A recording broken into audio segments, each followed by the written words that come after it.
Let's start the show.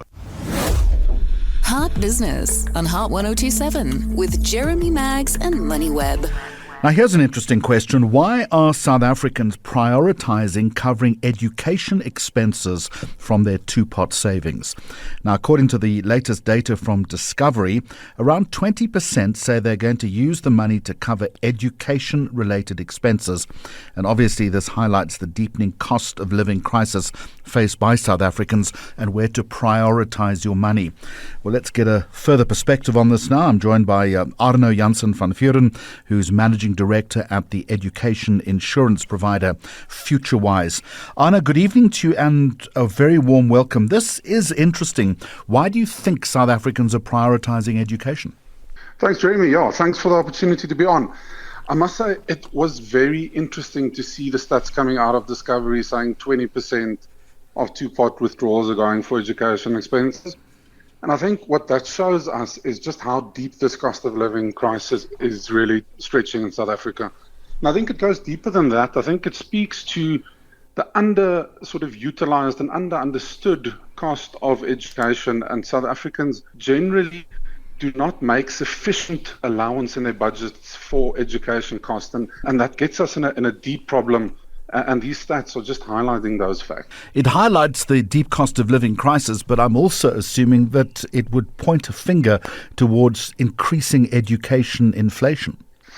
Absolutely, yeah, Jeremy. And we see education inflation outstripping CPI and normal household inflation. And I think that catches parents out. And we really need to, when we do our financial planning, we need to consider how the cost of education outstrips our normal cost. And a good financial planner would absolutely highlight that, and that just shows the value of the financial planning that we need to do. And Anna, do you see people sometimes ignoring this important part of their life to their detriment, given that they've got more immediate priorities perhaps and are taken by surprise when suddenly they have to pay for a child or children's education? And having done this myself with two daughters, I know just how expensive it is. Yeah, absolutely. So, Jeremy, my financial planner says I need to put away 2,000 Rand a month. My daughter's only 2 years old. So it's frightening numbers to really provide for education in the long run. And that's obviously through primary, varsity, and secondary school, tertiary school. So it's something that is really difficult to keep up with. But we also see in economic downturns, the department publishes numbers, they call them NEET numbers. And these are people that are not in employment, education, or training. So the moment there's an economic downturn, we see those numbers shooting up. So there's so many kids that are forced to leave school or not to go into tertiary or in training programs. And then the unemployment problem in South Africa is real. So those kids are sitting at home. So it's really a frightening reality. And we unfortunately see this all too often occurring. And by the way, I must tell you that the caveat with my daughters was that when I get to a certain age, having paid so much for their education, they then have to provide for me. But that's a different discussion entirely.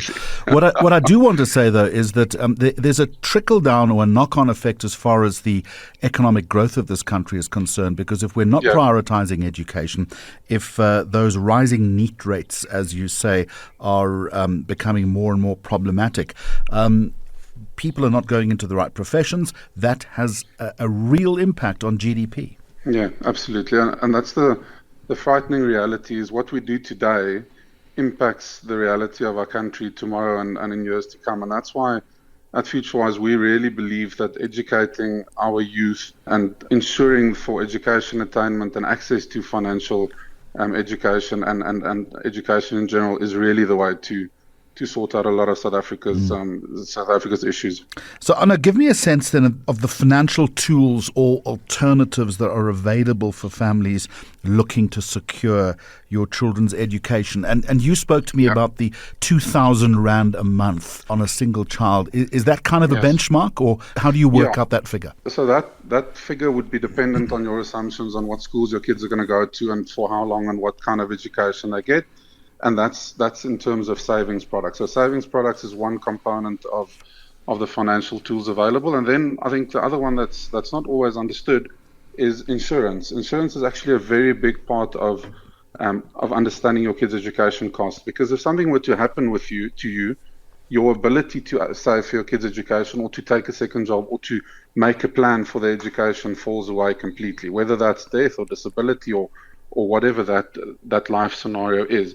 And that's where education insurance comes in. And we believe by paying something like $200 to $300 a month for insurance premium, because we know that because of risk pooling, insurance is a lot cheaper. There's more people funding the same sort of benefit.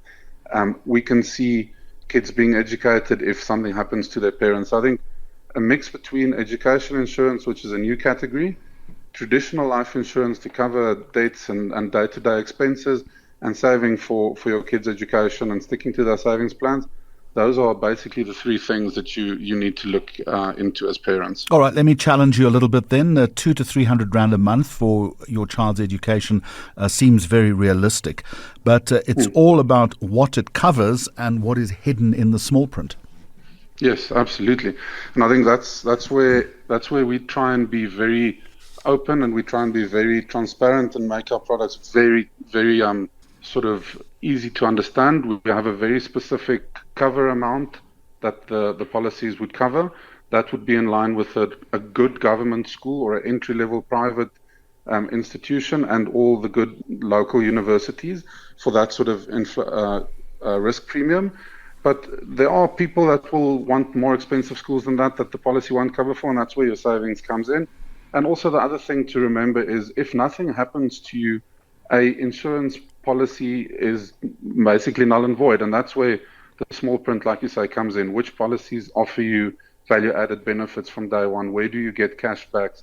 How do you actually benefit from this policy? And that's why it's really important to either have an advisor that talks you through this or to go with a provider that makes it really clear in terms of what you're getting and what you're paying for. What kind of take-up option are you seeing at the moment? Maybe just expand on that question. In terms of people taking out cover. So education insurance as a category is a very new to market category, and we obviously are a provider that's trying to establish that part of the market. So we're still small and we're still seeing low numbers, but I think as people get the message and as they understand what we're covering and how this niche product really meets their needs, we're seeing volumes increase. And I see a lot of the bigger traditional insurance companies also starting to think about education as a very specific need to cover for. We believe we early and we have a very good proposition, but eventually everyone will catch up, and I think the general public will also get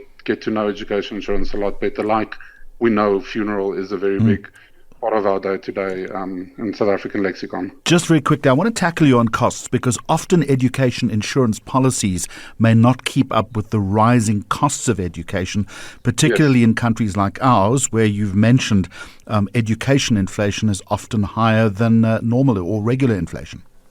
Yeah, so I think the way we tackle that, Jeremy, is we make our policies as a standard feature.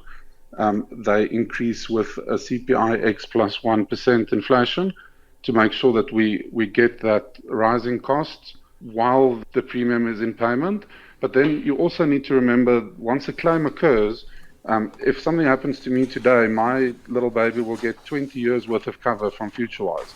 So in claim, you also need those escalations to keep track, and our product also increases the in-payment rate. So those are very important. Pre-claim and post-claim, you need to look at your inflation adjustment on your benefits. And obviously your premiums will go up accordingly, but that's to cover the risk that you are taking. All right, Arno Jansen van Vuren, MD at the education insurance provider FutureWise. I do appreciate your time tonight. Thank you very much indeed.